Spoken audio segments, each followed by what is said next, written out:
Enggak, saya dari Fadil Muhammad Kurniawan, salah satu mahasiswa jurusan Teknik Industri. Saya akan mempresentasikan terkait transformasi industri Indonesia di era revolusi industri 4.0. Jadi yang menjadi latar belakang masalah adalah transformasi industri di Indonesia menghadapi tantangan kompleks di era revolusi industri 4.0, terutama karena sektor manufaktur yang masih tertinggal dibandingkan negara-negara maju.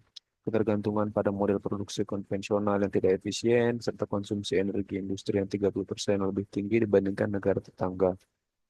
Selain itu, adopsi teknologi canggih seperti otomatisasi dan digitalisasi masih rendah, terutama di sektor industri kecil dan menengah atau IKM yang semakin memperlambat daya saing industri nasional.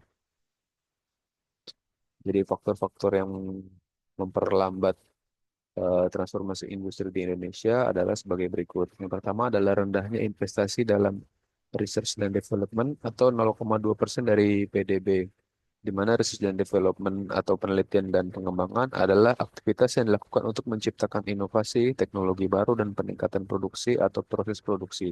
Saat ini Indonesia hanya mengalokasikan 0,2% dari PDB, jauh lebih rendah dibandingkan dengan negara maju sehingga menghambat daya saing industri dan inovasi teknologi. Kemudian poin dua adalah kesenjangan keterampilan tenaga kerja dalam teknologi digital. Jadi banyak tenaga kerja yang belum memiliki keterampilan yang sesuai dengan perkembangan teknologi digital seperti kecerdasan buatan, big data, dan otomatisasi. Yang mana ini menyebabkan ketidaksesuaian antara kebutuhan industri dan ketersediaan tenaga kerja yang kompeten. Kemudian poin tiga, ada minimnya infrastruktur digital terutama di luar Pulau Jawa. Jadi seperti eh, sama dengan deskripsinya. Jadi akses internet dan teknologi digital masih belum merata. Jadi terutama di daerah luar Pulau Jawa, keterbatasan ini menghambat transformasi digital di sektor publik, pendidikan, dan layanan publik. Kemudian poin empat, ada ketergantungan pada energi fosil dan pola produksi yang tidak ramah lingkungan. Jadi sebagian besar industri masih bergantung pada energi fosil seperti batu bara dan minyak yang menyebabkan emisi karbon tinggi. Selain itu, praktek produksi yang tidak efisien dan ramah lingkungan memperburuk dampak perubahan dan menciptakan tantangan dalam keberlanjutan industri. Kemudian untuk poin 5 ada kurangnya kolaborasi antara pemerintah swasta dan akademisi. Jadi sinergi antara pemerintah, dunia usaha, dan akademisi itu masih lemah di Indonesia. Kemudian untuk perumusan masalah ada percepatan transformasi industri. Jadi yang pertama adalah meningkatkan investasi dalam R&D dan inovasi. Jadi peningkatan alokasi dana dan penelitian dan pengembangan sangat penting untuk mendorong inovasi, meningkatkan daya saing industri untuk menciptakan teknologi dan produksi baru yang lebih efisien dan bernilai tambah tinggi. Kemudian nomor dua ada meningkatkan kualitas dan kapasitas SDM industri, yaitu penguatan keterampilan tenaga kerja, terutama dalam bidang teknologi ya, digital dan industri 4.0 perlu dilakukan melalui pelatihan, pendidikan vokasi, serta kerja sama dengan dunia usaha agar tenaga kerja lebih siap menghadapi transformasi industri. Nomor tiga ada memperkuat infrastruktur digital dan akses teknologi. Jadi pengembangan infrastruktur digital seperti jaringan internet yang luas dan berkualitas, serta akses teknologi yang akan mempercepat digitalisasi dan menambahkan produktivitas. Kemudian nomor empat ada mendorong industri ramah lingkungan dan efisiensi energi. Nomor lima ada memperkuat kolaborasi antara pemerintah swasta dan akademisi.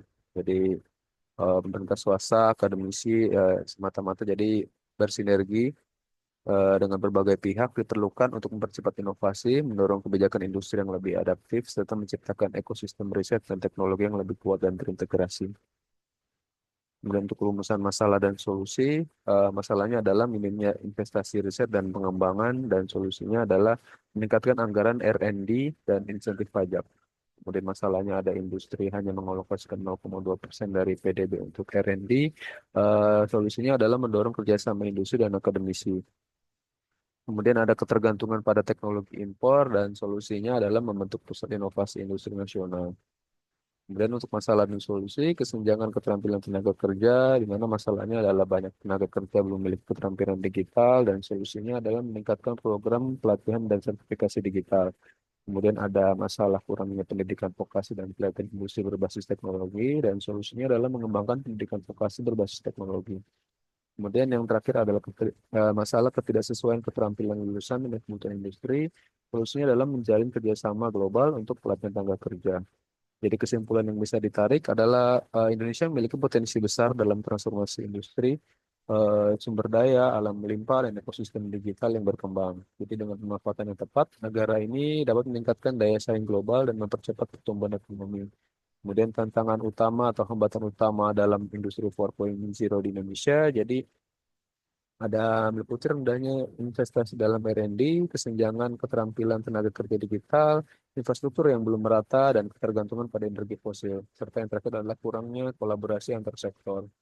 Kemudian yang ketiga, solusi yang diperlukan untuk mengatasi tantangan tersebut diperlukan peningkatan investasi dalam R&D, pelatihan tenaga kerja digital, penguatan infrastruktur, transisi ke energi berkelanjutan, serta sinergi antara pemerintah swasta dan akademisi. Kemudian kesimpulan yang terakhir ada dampak strategi yang tepat. Jika solusi diterapkan dengan baik, industri nasional akan lebih kompetitif dan berkelanjutan, meningkatkan produktivitas, mempercepat digitalisasi, dan menarik investasi menjadi kan Indonesia pemain utama dalam industri 4.0. Jadi sekian presentasi yang sudah saya tampilkan saat ini. Lebih dan kurangnya mohon maaf. Wassalamualaikum warahmatullahi wabarakatuh. Terima kasih, Pak.